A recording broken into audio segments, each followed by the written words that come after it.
The 4-Hour Workweek by Tim Ferriss. In a world racing toward exhaustion, one man stopped running.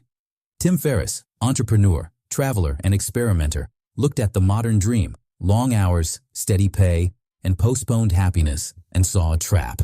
In The 4-Hour Workweek, he declared a new revolution. Work less, live more, and design a life on your own terms.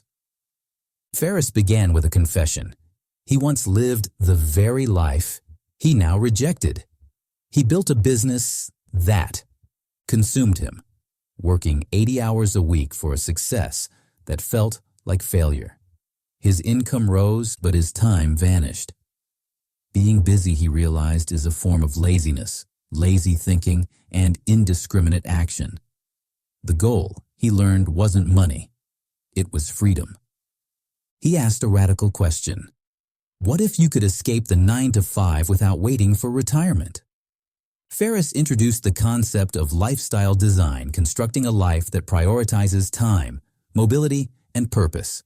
He broke it down into 4 principles, captured by the acronym DEAL: define, eliminate, automate, and liberate. Define. Most people, Ferriss said, chase vague goals. More money, more success. But clarity creates power. Define what you truly want, where, how, and with whom you want to live, then calculate the real cost. Often, the dream costs less than imagined. Eliminate. Productivity, he argued, isn't about doing more. It's about doing less. Using the 80-20 rule, he taught that 80% of results come from 20% of actions. Identify the few that matter and discard the rest. What you don't do, he said, determines what you can do. Automate. Money should serve freedom, not the other way around. Ferriss built muses, automated income streams that ran without constant attention.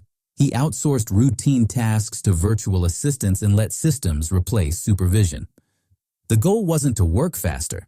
It was to remove work altogether. Liberate. Finally, he broke the myth of location. With technology, work no longer needed an office. The new rich, he said, weren't those who owned things, they were those who owned their time. Someday is a disease that kills dreams. Liberation begins the moment you stop waiting for permission. Ferriss became a traveler of both the world and the mind. He lived in Buenos Aires learning tango, in Tokyo learning Japanese, in Berlin learning how to live differently. He didn't chase leisure, he chased meaning. The opposite of happiness, he wrote, is boredom. He exposed the illusion of retirement, the idea that life begins after decades of sacrifice.